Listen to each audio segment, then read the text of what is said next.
పంచభూతాలు దేవుళ్ళు కావని నా దేవుడి గానం దగ్గర కూడా వెళ్ళనీయకుండా మనల్ని మన స్వస్వరూపాన్ని మన ఆత్మను మరిపింపజేశారు అంటున్నారు బాబా గారు.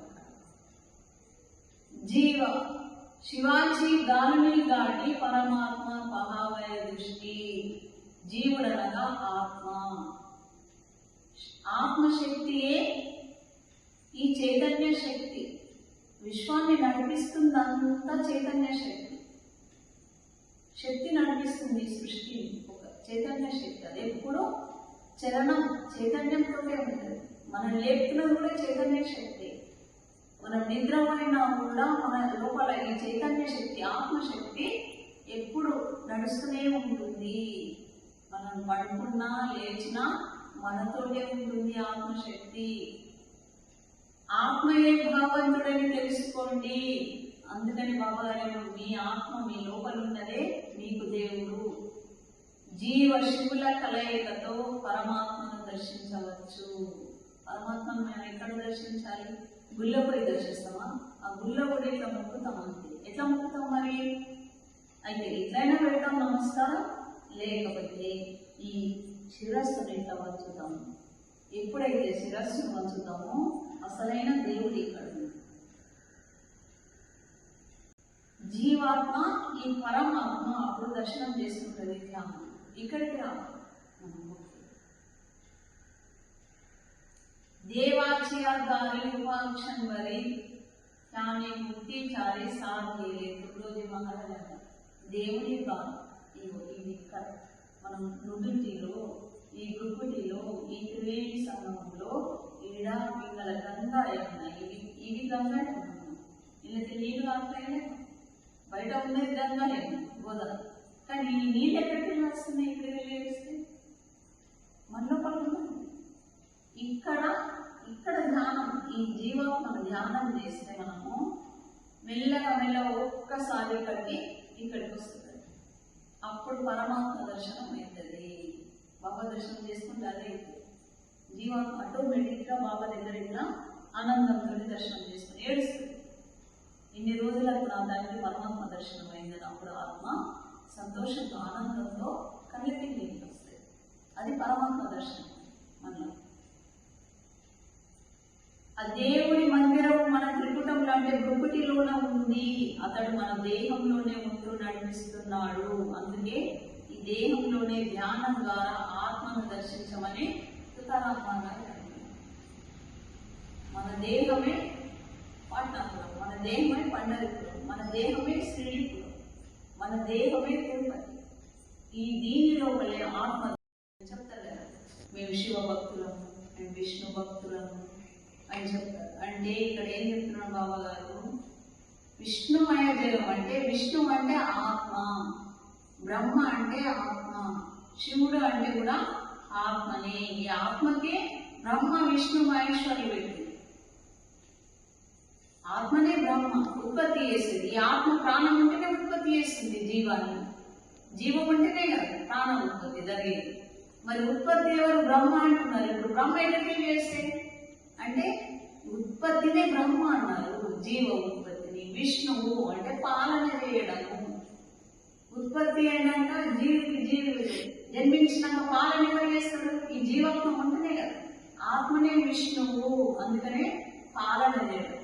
శివుడు లయం సంహరించడం, మళ్ళీ మనమే జన్మించడం, ఉత్పత్తి కావడం, పాలన చేయడం, మళ్ళీ మరణించడం కూడా అన్ని మన శరీరంలోనే జరుగుతాయి క్రియలన్నీ.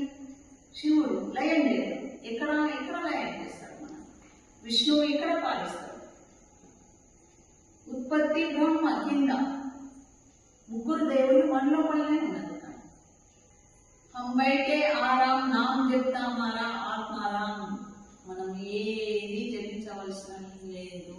హం బయటే ఆరాం నాం చెప్తా మారా ఆత్మ. ప్రశాంతంగా కూర్చో, లోపల ఆత్మ నీకు స్మరిస్తూనే జపిస్తూనే ఉంటుంది. నువ్వు ఏం జపించాల్సిన ఏ పదం అనవలసిన అవసరం కూడా లేదు అంటున్నాను. అదే జపిస్తా ఉన్నది. 21,600 సార్లు ఒక్క రోజుకు జపిస్తుంది. మనం ఎంచాలి. ఇట్లా జపం చేస్తారు ఇట్లా అది పట్టుకొని కానీ ఇదే చేపిస్తుంది కదా. అదేం మాల పట్టుకోలేదు, శ్వాస మాల పట్టుకున్నదా, దానికి అదే చేపిస్తున్నది. 21 రోజుల్లో 21,600 సార్లు జపిస్తుందండి శ్వాస జపం చేస్తూ ఉంటుంది. అందుకనే అంబైటే ఆరాం నామం చెప్తామారా ఆత్మారాం. మనం తిన్నా, పడుకున్నా, లేచినా, పని చేసినా అది జపిస్తూనే దాని పని అది చేసుకుంటూనే ఉంటుంది, జపిస్తూనే ఉంటుంది. చిత్తం స్థిరం చేయడమే ధ్యానం. 2 కళ్ళు మూసుకొని చేతిలో ఇట్లా వేసి ప్రశాంతంగా వీపును నిటారుగా ఉంచి మనసును ఏకాగ్రం చేయడమే ధ్యానము. కళ్ళు మూసుకొని 2 చిత్తాన్ని స్థిరం చేయాలి. శ్వాసను మెల్లగా తీస్తూ మెల్లగా వదలాలి. అప్పుడే అది నిజమైన గుప్పిటిను ఇక్కడ కేంద్రీకరించాలి. ఆనందాన్ని ఆస్వాదించడమే ధ్యానము. అంటే ఏకాగ్రము. ఏకాగ్రం ఇక్కడ చేయాలి, ఇక్కడ చూసుకోవాలి. మన దృష్టి ఈ గుప్పిటిలో చూసుకోవాలి. ధ్యానం చేసే ముందు హాయిగా మనస్సును స్థిరం చేసి ఏకాగ్రతతో గుప్పిటి మధ్య స్థిరపరిచి శ్వాస ఉచ్ఛ్వాసలోని సోహమను శబ్దాన్ని ఆలకించాలి. మన శ్వాస శబ్దం వినిపిస్తుందా? అది గడబడలో మాటలలో మనకు అది నడుస్తూ జపిస్తుంది, కానీ మనకు వినపడదు. ఎప్పుడు వినపడుతుంది అంటే నువ్వు ప్రశాంతంగా కళ్ళు మూసుకొని కూర్చున్నప్పుడు, శ్వాసను మెల్లగా తీసుకొని మెల్లగా వదిలినప్పుడు, అప్పుడు చిత్తం ఏకాగ్రమైనప్పుడు మాత్రమే ఈ సోహం అనే శబ్దాన్ని ఆలకిస్తావు అంటున్నాడు బాబా. అప్పుడు మన లోపల మనకు అది ఎలా నడుస్తుంది ఈ సోహం, ఈ శ్వాస, అప్పుడు మనకు అర్థమవుతుంది, అనుభూతి పొందుతాం ఆనందంతో. సోహం అనే మంత్రం బీజ మంత్రము. అది పరమాత్ముని యొక్క బీజము. సోహం ఓం నోరుతో అంటున్నాం కానీ శ్వాస ఓం అని మన లోపలే జపిస్తున్నాను. నువ్వు ఎప్పుడైతే ప్రశాంతంగా కూర్చొని ధ్యానంలో నీకు ఆ శబ్దమో మనకి వినిపిస్తుంది. ఎక్కడ శబ్దాలు లేనప్పుడు మాత్రమే దాన్ని అనుభూతికి చెందుతాం. అది ఆనందం. అదే పరమేశ్వరుని యొక్క బీజ మంత్రము. పరమేశ్వరుని బీజ శ్వాసనే. దాన్ని ఇనుకుంటా ఆనందంగా ధ్యానంలో లీనంగా అంటున్నాడు. స్థిర భావనప్పుడు మనస్సు స్థిరమవుతుంది. చంచలంగా ఉన్న మనసు ఒక్క దగ్గర స్థిరమై ధ్యానంలో ఆనందంగా లీనమవుతుంది. ఆ అనుభూతి అంటారు దర్శనం. దేవుడికి వెతుకుతూ నాలోనే దేవుడిని దర్శించానంటున్నారు బాబా గారు. నేను ఎన్నో భారతదేశం అంతా తిరిగాను, కానీ నా లోపలనే నా దేవుని, నా ఆత్మదేవుని నా లోపలనే నేను దర్శించుకొని మీకు కూడా మీ ఆత్మను దర్శించుకోమని దర్శింపజేస్తున్నాను అని బాబా గారు చెప్తున్నారు ఇక్కడ. కానీ ఈనాడు జరిగేదంతా విగ్రహాలను దేవుళ్ళని చెప్పి మనుషులలో ఆత్మని మరిపింపజేశారు. నీ దేవుడు నీలోనే ఉన్నాడని మర్చిపోయి ఎక్కడో వెతుకుతున్నారు. మన లోపల ఉన్న దేవుని ఆత్మను పెట్టుకొని ప్రపంచం అంతా తిరిగి వస్తున్నాం. సంఘంలో పిల్లలు పెట్టుకొని నా బిడ్డ ఏది, నా కొడుకు ఏదని వెతికినట్టున్నది ఊరంతా మర్చిపోయి. మన పిల్లల్ని మనమే ఉంచుకున్నాం దగ్గర, కానీ ఎక్కడ అని వెతుకుతున్నాం. ఎక్కడ దొరుకుతుంది? ఇక్కడ మృగనాభి కస్తూరి మృగనాభి ఒక లేడీ ఉంటుంది.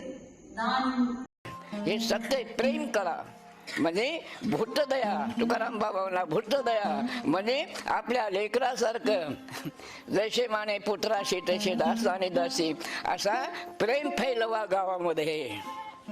आपल्या घरातून मजबूत करा. हे आता हे स्वप्न तुम्ही समजून घ्या की आम्ही किती कमी आहोत. आम्ही ध्यानाला बसलो 12 वर्षापासून, 40 वर्षापासून, 50 वर्षापासून आम्ही कोणाच्या लेकराला घेऊन शेंबूड पुसला. आम्ही कोणाला तरी काही सुखादुखाला सहभागी झाले का तुम्ही? या महाराजांना वाटखोमल्यानुसार डोळे लावल्यानं जमत नाही. प्रेम करा. अरे याना दैवंत जगत प्रेम करावरच आणला अखेरमध्ये आत्मज्ञान. जैसे माने पुत्राशी तैसे दास आणि दासी, हा धर्म आहे. आता आपण डोळे लावून बसायलो, ध्यान करायलो, किती कोणाकाची मैत्री झाली